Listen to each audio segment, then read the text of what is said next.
ரொம்ப ரொம்ப டேஸ்ட்டாக அண்ட் குயிக்காக ஒரு சிக்கன் கிரேவி எப்படி பண்ணான்னு பார்க்கலாமா? ஃபஸ்ட்டு இதுக்கு ஒரு பேன் சூடு பண்ணிக்கோங்க. பேன் சூடானதும் தேவையான அளவு எண்ணெய் ஊற்றிட்டு கொஞ்சமாக சோம்பு அண்ட் கருவேப்பிலை சேர்த்துக்கோங்க. 2 பெரிய வெங்காயம் இது மாதிரி ஸ்லைஸாக கட் பண்ணி சேர்த்துக்கோங்க. வெங்காயம் லைட்டாக வதங்கினதும் 2 டீஸ்பூன் அளவுக்கு இஞ்சி பூண்டு சேர்த்துட்டு நல்லா மிக்ஸ் பண்ணி விட்டுருங்க. இப்போது நல்லா கழுவி சுத்தம் பண்ணி வச்ச சிக்கனை சேர்த்துட்டு தேவையான அளவு உப்பு சேர்த்துக்கோங்க.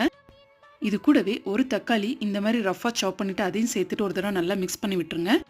1/4 டீஸ்பூன் அளவுக்கு மஞ்சள் தூள் சேர்த்துட்டு கொஞ்சமாக தண்ணி விட்டுட்டு இப்போ லிட்டு போட்டு க்ளோஸ் பண்ணி வச்சிடலாம். இப்போ சிக்கன் லைட்டாக வெந்து இருக்கும்போது 1/2 டீஸ்பூன் அளவுக்கு மிளகுத்தூள் அண்டு 3 டீஸ்பூன் அளவுக்கு சிக்கன் 65 மசாலா சேர்த்துட்டு ஒரு தடவை நல்லா மிக்ஸ் பண்ணி விட்டுருங்க.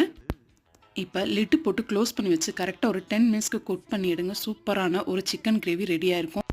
லாஸ்ட்டாக கொத்தமல்லி போட்டு சர்வ் பண்ணி பாருங்கள். ரொம்ப டேஸ்ட்டாக இருக்கும். இந்த வீடியோ பிடிச்சிருந்தா லைக் பண்ணிவிட்டு சப்ஸ்கிரைப் பண்ணுங்கள். தேங்க்யூ ஃபார் வாட்சிங்.